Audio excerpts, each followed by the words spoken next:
What we're looking at today is business body language basics.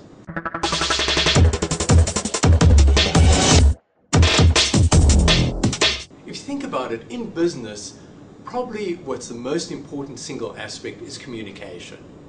Without communication, we don't have customers, we don't have suppliers, we pretty much live in a world of our own. And when you get to communication, the largest single part of communication is body language.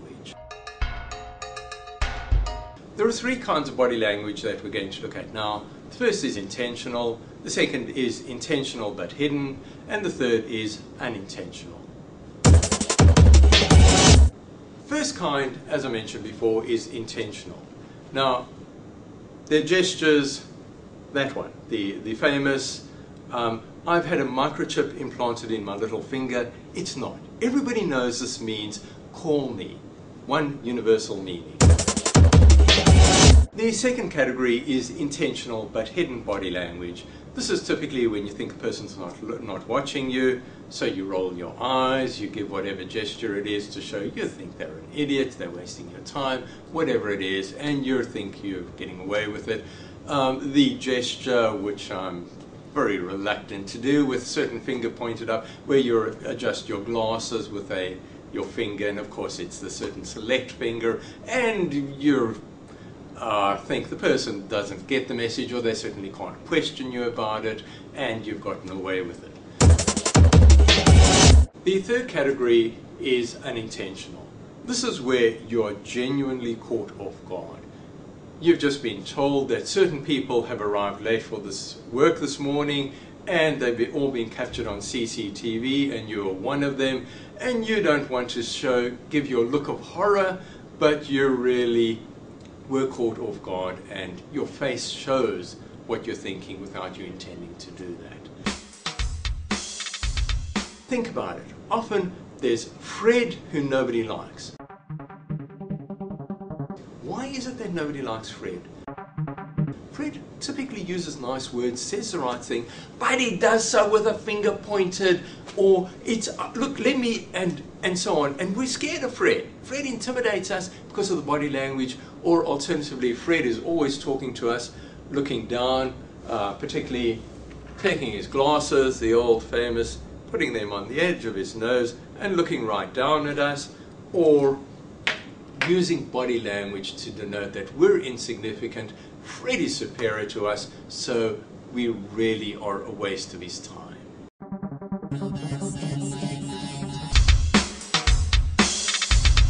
"55% is what we watch from the person we're speaking to, not listen to them. So we actually get more communication from our eyes than our ears, which most of us think, well, hold on, what we're getting the meaning from is the words. But as we see, words, 7%. So when your significant other says to you, you never listen to me, he or she is telling the truth. We don't. People speak at the rate of about 150 to 200 words a minute. People listen at the rate of about 400 words a minute, so we fill in the gaps. That's why when you're in a meeting or you're in a lecture, look around and you'll see there's a good number of people smiling. That's because they're thinking of their holiday, what they're going to be doing this evening, whatever it is, they're filling in the gaps. As far as tone goes, there are a number of things we look at. First is emphasis. Which words are emphasized? I'll talk about that in a sec. The second thing is pauses. Do people pause between words? And we see what their norm is and how, when they're speaking now, it differs from their normal way. We look at the speed at which people speak. We look at the pitch of the voice and the various other things we look at.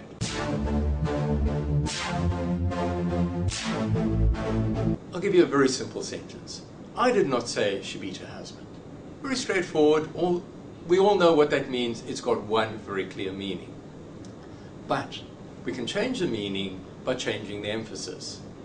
I did not say she beat her husband. I was thinking it, I didn't say it. I did not say she beat her husband. Everyone else has been saying it, not me. I did not say she beat her husband. She didn't beat him, she shot him. I did not say she beat her husband. Wasn't her husband, was someone else's husband. I did not say she beat her husband. Wasn't her husband, was her lover. And so on. recently I said to my wife, I'm becoming a bit of an old fart. And she said, unfortunately in her reply she emphasized the wrong word. She said, you're not becoming an old fart. I wanted her to emphasize not the wrong word, but she was probably fairly accurate as far as that goes. Pauses can be a very, very good indicator of deception. Because often people need to think before they can get the lie out. They haven't rehearsed it that well, or you ask them something but it's from a different angle, didn't quite expect that, so they now need to think. Watch the face. The face is divided in two halves. The top half is not very good in terms of disguising body language. The bottom half we're typically very good at. And I'm sure you've seen many photographs where you look at somebody and you say they're smiling, but they're terribly uncomfortable. They're really not at ease in that situation. It's invariably because the bottom half of the face, big smile. Top half of the face, incredible discomfort. Whenever you look at somebody and you're trying to decide which part of the face do I believe the top half, because that's very, very difficult for us to manipulate intentionally. The top half gives away your true emotions. Everybody has their own unique body language, and that's what you have to be attuned to. Some people, most of the time, they've got their arms folded. That's fine. But on the other hand, if you're speaking to somebody who's always